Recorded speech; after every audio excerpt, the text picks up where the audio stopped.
Okay, so we'll finish the proof of the prime number theorem. I'll skip some steps, but they're purely sort of analytic in a way. So, it's something, if you can take an hour out of your schedule, sit down and look at the paper, you'll be able to finish these steps. I'll explain the ideas, all the ideas. Okay? And I'll make clear which things we're not showing. So a key step is a so-called analytic theorem. Right? So there's a certain analytic theorem that we need. So I'll write the theorem, and I'll write the theorem and I'll explain the idea to prove it. I won't actually prove it, but I'll explain the idea and it's just calculations. I mean, it would take us 25 minutes maybe. Okay. So the idea is the following: let ft for t bigger or equal than 0 be a t real. We always think of t real, be a bounded locally integrable function, and suppose that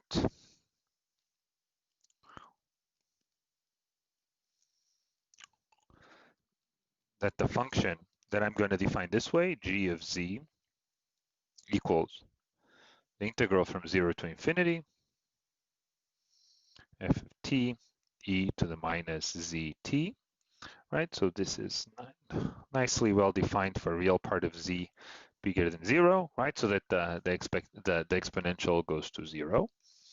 Let's suppose that this extends analytically.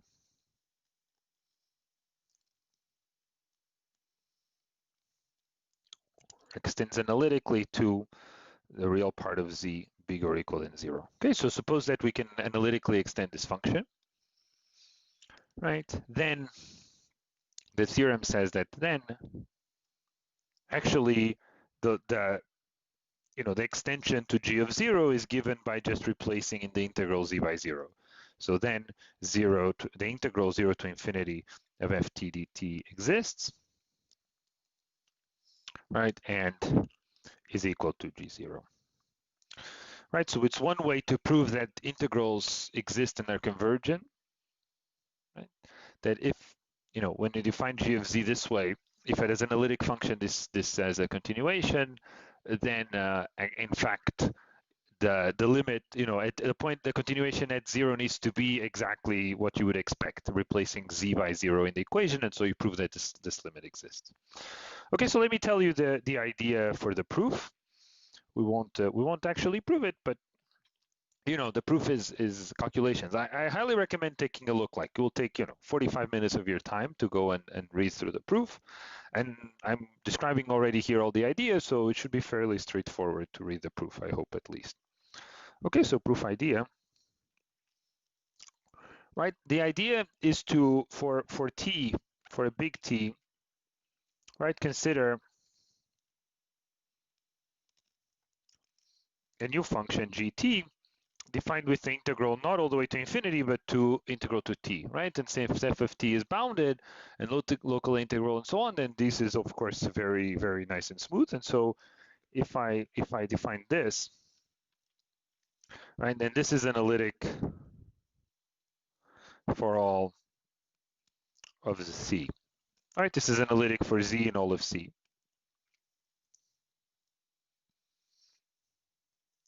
And so really the goal, right, the goal of what we're trying to do is just to show that the limit, right, of as t goes to infinity of gt0 is equal to g0. Right, that if we have an analytic continuation of g, that it is given by this limit, right? And so this is what one needs to prove, right? This is the goal, right? One basically just needs to show this. Right? So how does one show this? Okay, so there's some cool complex analysis tricks. Right, it's very, very analytic in nature, but I'll just tell you the key idea, right? The key, or as I see it, I mean, there's a few ideas, right? You have to bound many things as a few ideas. The way I see it, what's the key idea? Right, the key idea is that, we know that g of z is analytic right? That's what we know is that it's analytic in for all vectors whose real part is non-negative. But right, being analytic in a set means that it's analytic in an open set containing it, right? And so because of that, what this tells us is that, right, if I take, if I take a big R, let's say that I take this to be R, and I draw a circle with radius R,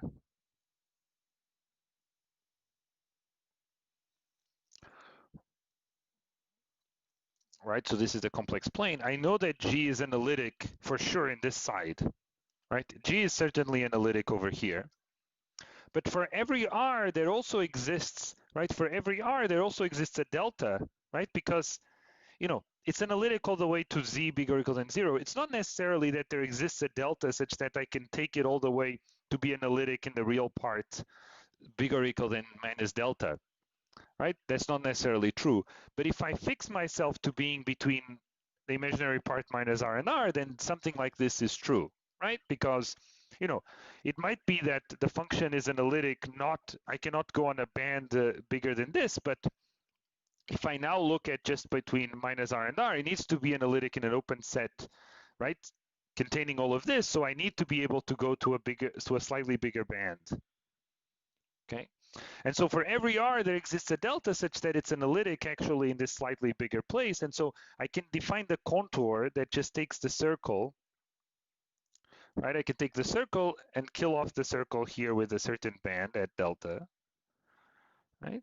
And now the idea is right, and now because G is analytic here, and of course GT also because it's analytic everywhere, the idea is to use Cauchy theorem and Cauchy integral formula and so on cleverly, using this contour to understand properties of, to understand the value of, say, G0 minus GT0 by using basically Cauchy smartly, right? Right? But the idea is that because it's analytic in this open set, around this point, I can still draw curves around it and then use Cauchy type arguments to argue something about what G0 needs to be. And because, around it looks a lot like GT0, in the Cauchy formula, the same thing will show up on the right-hand side for G and for GT. And so you just have to bound the error there. Okay, I'm being very hand wavy. I didn't prove this. I just said that the goal is to prove this. You have to prove this limit. And the idea to prove this limit is to take advantage of the fact that you can actually draw curves around 0. And you should look at the reference to see that the actual proof. Okay, so this is this analytic theorem. Now let's use this analytic theorem to prove to actually prove the prime number theorem. Okay, and I'm happy to stick around in the end and answer questions about this as well. Okay, so we will prove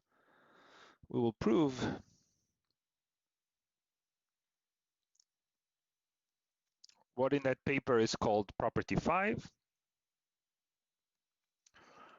Right, and is that the integral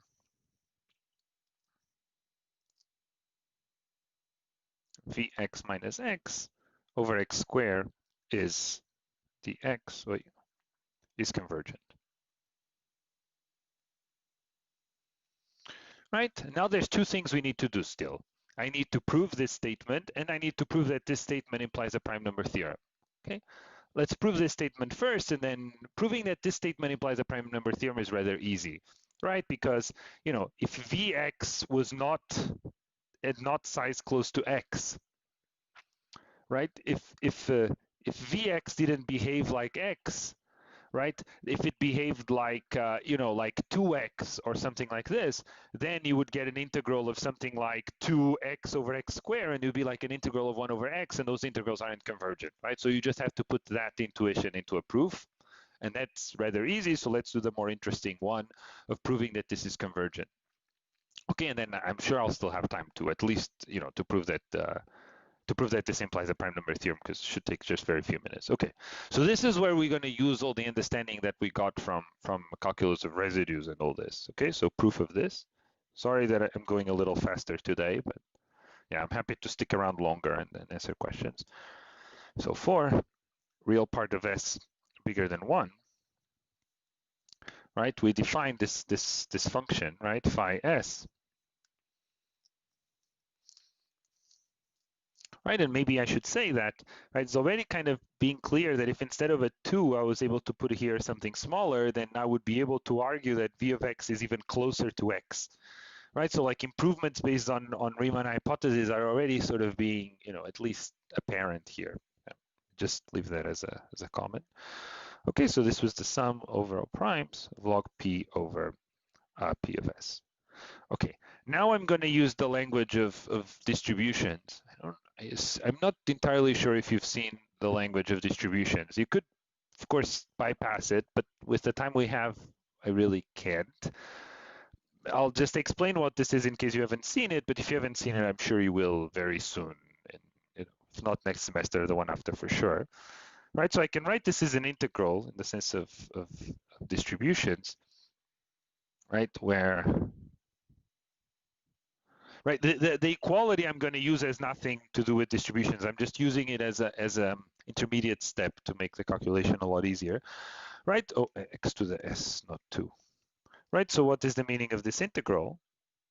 Right, because v of x was a sum, right? Was the sum of log p for all p smaller than x, right? So what do I mean by the derivative of something that's, a step function?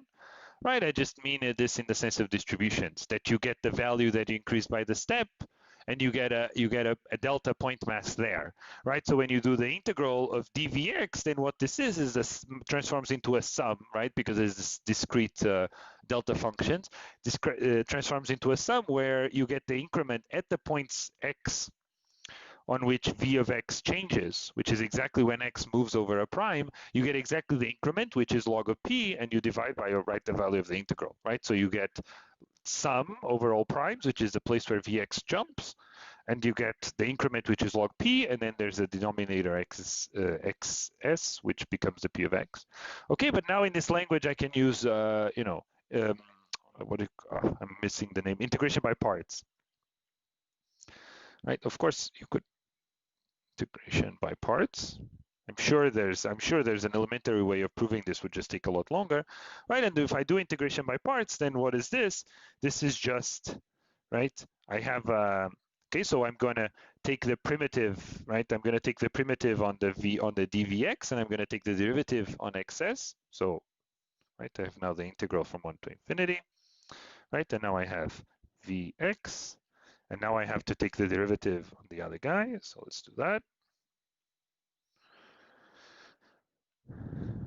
dx, and now I have to add by the primitive in both values, right? But the primitive is vx and times 1 over x to the s.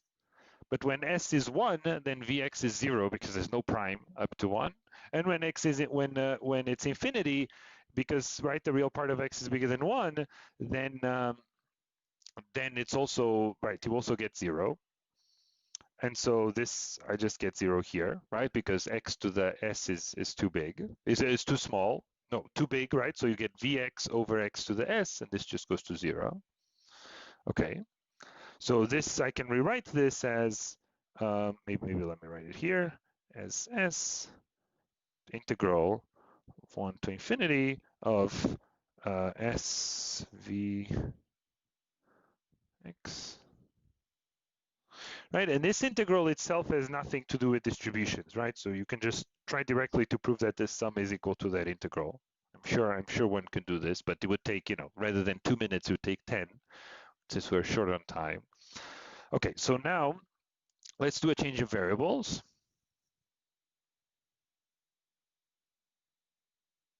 Okay, x equals et. Okay, so then this is equal to, make sure I don't screw up my change of variables, 0 to infinity, v of e to the t. Now I get e to the ts plus t. I get the dx over dt, which is e to the t dt. And now the t's cancel, so I get s 0 to infinity, v e to the t, e to the ts. But let me put it, I want it to look a bit more like the analytic theorem, so let me do e to the minus ts v to the et dt. Okay. Now the idea is to use the analytic theorem. Okay, so now I'll keep the equation here. So let me just write here just so that so this was phi s. Okay, so now we use the analytic theorem.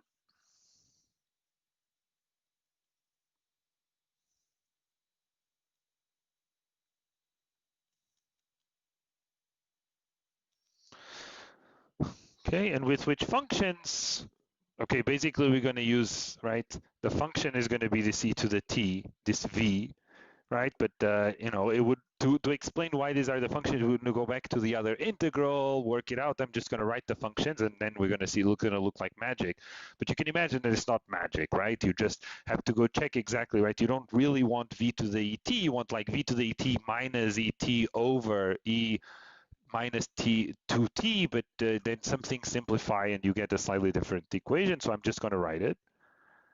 But why this is the right function? I mean, right? I don't like very much to just, you know, write the auxiliary objects and then we work out. And even though it's very correct and formal, it sort of all seems to fall magically. But for the sake of time, I have to do that a bit now. So apologies in advance. But it should be sort of clear that something like this should be the right thing, so that you get Vx over x minus 1. Also divide by x, you get V minus x over x squared. Okay. We'll see that. And gz will be this function. It will be phi of, right? We want to go from, right? If phi can, okay, I'll just do it. It's easier.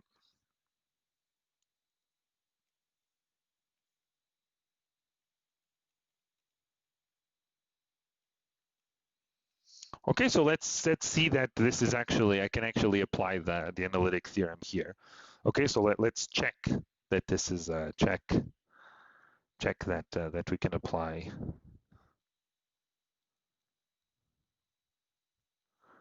analytic, that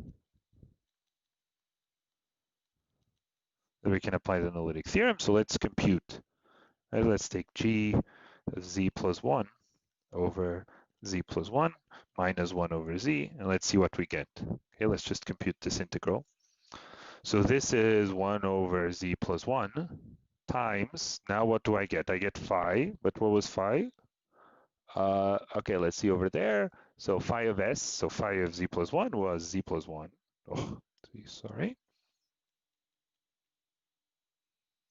Okay, integral from 0 to infinity, right, of, now I get e, okay, I get e to the minus t z plus 1, v to the e t dt, okay, minus 1 over z. Right, so this is just using, I just use, right,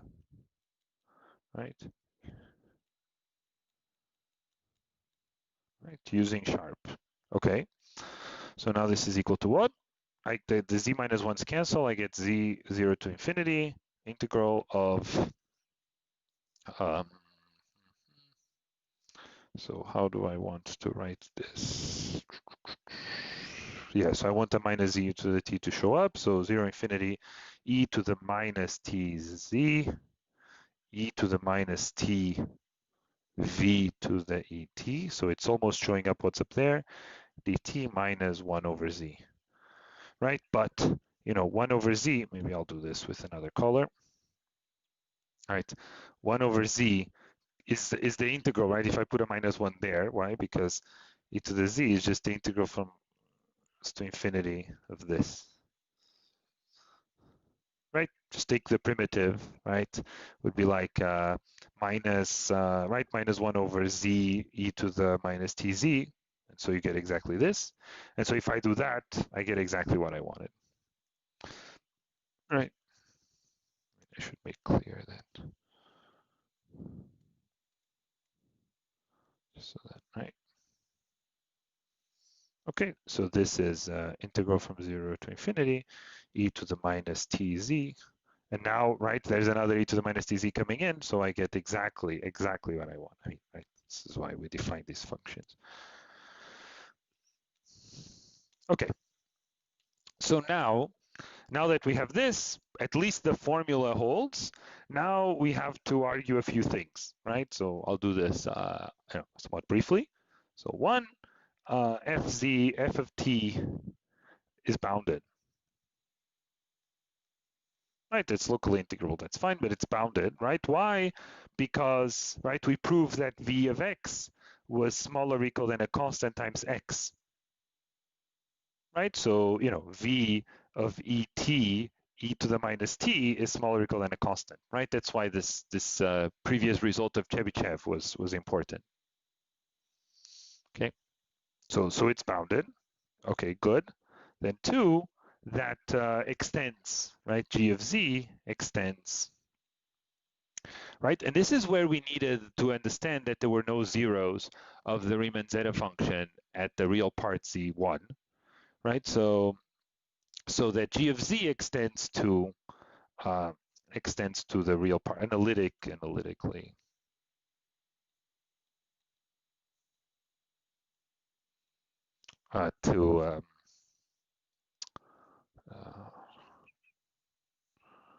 To the real part of z being bigger or equal than 0.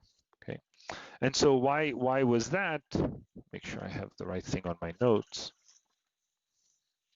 Right, because we studied the poles of this function, right? So we saw that, what we have to argue is that, right, for here, what we have to argue, let me make sure that this still shows up, is that, okay, now I don't remember what the function looked like, was phi z plus 1 over z plus 1 minus 1 over z, so that phi z plus 1 over z plus 1 minus 1 over z, right? That this extended, right? That we need to understand that this extends for the real part of z bigger than 0, right? But what we saw that, right, phi of z plus 1 minus 1 over z extends all the way to, right, that this will extend all the way to the real part, right, to the real part of z bigger or equal than 0, right? So now the function we have above is not quite the same. I agree. But, and the way it's important maybe to mention, right? We did this stuff assuming these properties of the Riemann zeta function, right? This is where it came into play. And now to see that this one also extends to the real part bigger than 0, you can just notice that the only issue with this one, because there were no zeros at, right, there were no zeros in the real part of z equals 1, right? The only issue that could arise is from the zero, was the pole at exactly at 0, right, which corresponds to the pole at 1 in the Riemann zeta function, and that right, was the pole at 0 and potential zeros of the Riemann zeta function, right? Those don't exist, so the only thing is the pole at 0, right? And basically what this term was doing was removing the pole at 0.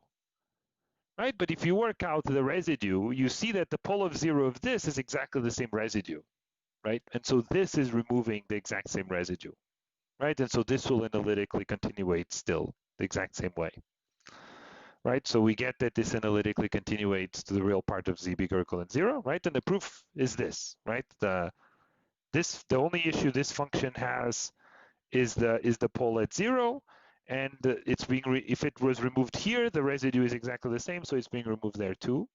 Okay, so this we can use the analytic theorem, and then if we use the analytic theorem, we get, right, by the analytic theorem,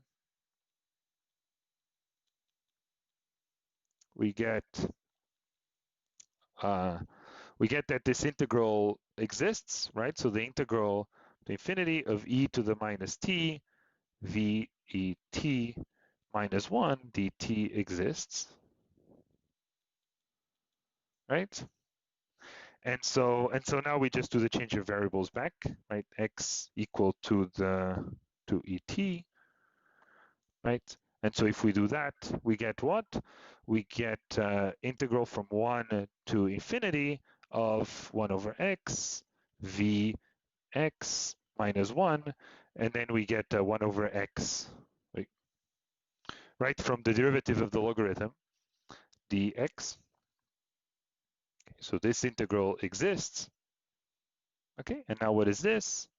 This is exactly what we wanted, right? So I just divide by x, and I get v minus x, right? The v gets an x squared, and the 1 gets just 1x, so you get this exists. Okay, so now we have this integral exists. In 5 minutes, let me prove that. Okay, let me find my notes to make sure I didn't forget anything. I'll prove that the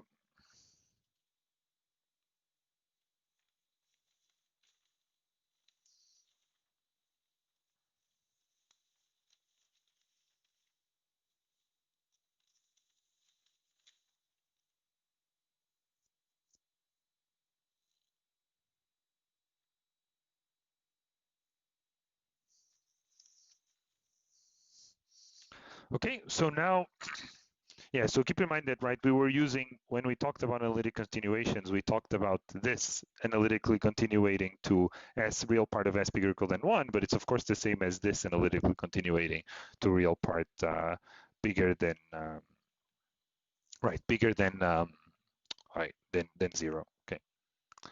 All right, so now, and you have to, of course, check that, right, phi of z plus of right, that phi of z plus 1 has a 0, so that this doesn't create a pole, but okay, this is sort of clear also from the integral above. Okay, so now let's finish the proof by showing that this existing, right, that this implies the prime number theorem.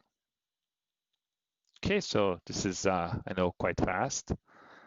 Okay, so how do we do such a thing? So what we're going to prove is that it implies, right, that this implies that the x grows like x, right? So this is what we already showed that if we have that, then we have the prime number theorem. That was quite easy. Now, how do we show this? Well, it's easy, right? So let's go by contradiction. So proof, the idea is by contradiction. Contradiction. Okay, so the idea is the following. So take, right, so let's say, okay, let's say that for infinitely often, or for, let's say for arbitrarily large, right, so what it is that for this not to grow like x, let's say that it goes above x, right, then it would happen that for arbitrarily large x, values of x, so we would have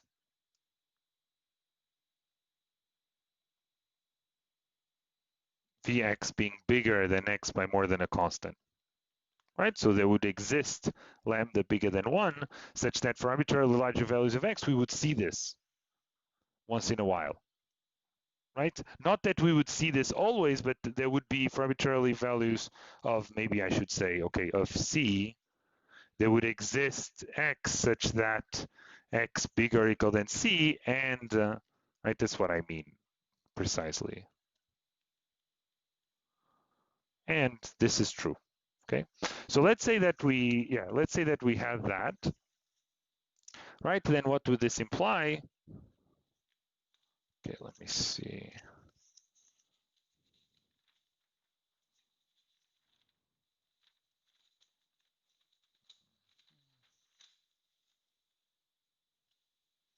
Okay, so let's say that this happens. Let's take such an x, right? First observation is that v of x is non-decreasing, right? It's always growing because it's, right, the sum of something of the logarithms of the prime. So you're only adding primes, you're not subtracting, right? It's non-decreasing. Okay. So now let's look at the integral from x to lambda x. Right, so we know that this integral from 1 to infinity exists. Okay, but let's look at what happens from for values of t from x to lambda x.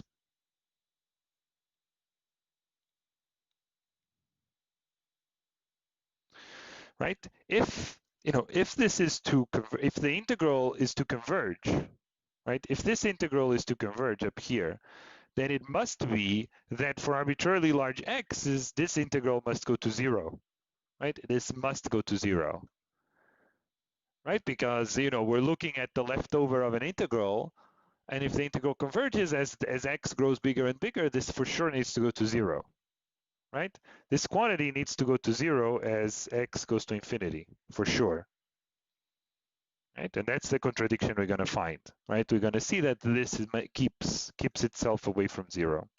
Okay, so let's just do that calculation.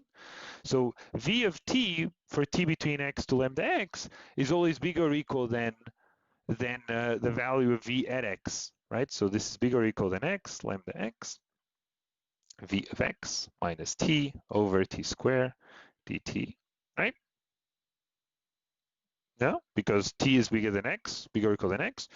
Now, because we assume that this was bigger than lambda x, then this is bigger or equal than x to lambda x of lambda x minus t over t squared, right? So now we just have to work out this integral. Okay, so let's do a change of variables. I'm almost done. So the change of variables is you take u to be t over x. And now if we do this change of variables, we get that this integral is equal to, right, it goes from 1 to lambda, and you get lambda x minus ux over u square x square. Okay, I already did this calculations for the sake of time, times x. This is like the dt du term, right? But now this doesn't depend on x anymore, right? This you can cancel this term with this and this and this, right? And so this is bigger than 0 with something that doesn't depend on x, right?